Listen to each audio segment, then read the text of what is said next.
1 ফেব্রুয়ারি আমরা চলে গিয়েছিলাম পুরুলিয়ার অযোধ্যা পাহাড়ে ঘুরতে। এটা একদিনের একটা ছোট্ট ট্রিপ ছিল।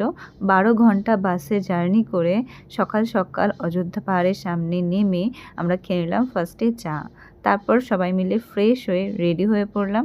তারপরে দিয়ে দিল আমাদের সকালের ব্রেকফাস্ট ছিল লুচি, আলুর তরকারি আর ডিম আর কলা।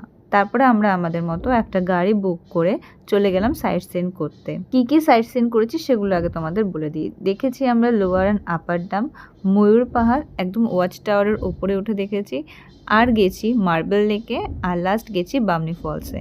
এর মধ্যে সব থেকে আমার মার্বেল লেক আর বামনি ফলসটা অসাধারণ লেগেছে। আরও অনেক সাইট সিন রয়েছে, তবে আমরা আমাদের মতো একটাই চুজ করেছিলাম আর আমরা 3 ঘন্টার মধ্যে এই সবগুলো ঘুরেছিলাম। আরও একটা স্পটে গেছিলাম, সেটা হচ্ছে রাম মন্দির, যেখানে আমি নামিনি, তো ওখানকার কোনো ক্লিপ আমি নিইনি।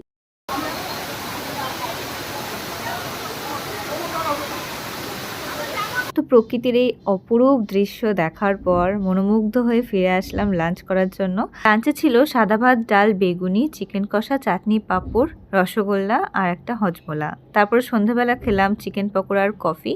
খেয়ে আবার এনার্জি বাড়িয়ে নিলাম 12 ঘন্টা বাস জার্নি করে বাড়ি ফেরার জন্য।